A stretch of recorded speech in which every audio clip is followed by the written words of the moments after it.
sila kasakop sa Malaiba Agroforestry Farmers and Workers Association kon MAFWA sa Barangay Malaiba, Canlaon City, Negros Oriental.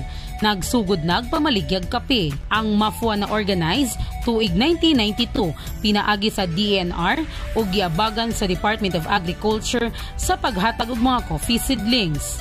Kasamtangang adunay kapin 200 ka miyembro ang kapunungan.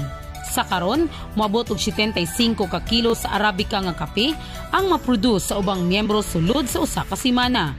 Gibaligya kini og 130 matag kilo. So napasalamat kami sa mga assistants nga gihatag sa DE, labi na sa mga equipment, tihaler, palper, dayon sa mga seminar nga among natun-an pag solar drive nga gihatag gid sa Department of Agriculture. Sa uban pa sang direksyon nga naghatag namo og seminar. Mas nakaagni nila ang mga ekipo nga gihatag sa Department of Agriculture.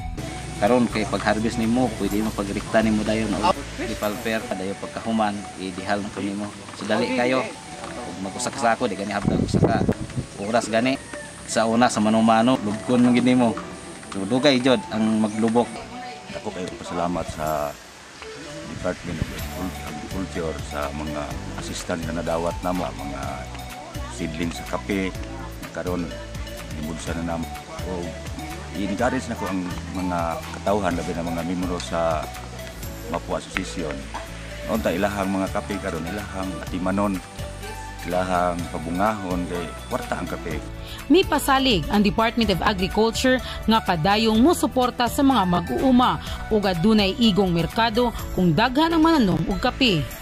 Ang gisustain ragyod nato una-una ang atong education para nila training, mag-facilitate mo datong office ug naay mga training nga ihatag sa Department of Agriculture Region 7 through dapat ko most especially sa capability building for the marketing nga level. Ug mananom sila og daghan diri. Wala ra gyud tay problema sa market kay at this time coffee is very demand kayo siya. Sa Department of Agriculture, nagsuporta ta sa ato mga coffee farmers gikan sa paghatag og seedlings hantod nga ma-process nila. Nagrehab po ta sa mga kape, naghatag tag mga equipments, machineries like kanang coffee depulper, dehuller, coffee grinder, coffee roaster, o apil po ang solar dryer. Gikan sa pagpatubo hantod na harvest ato ang coffee, nagsuporta ang Department of Agriculture.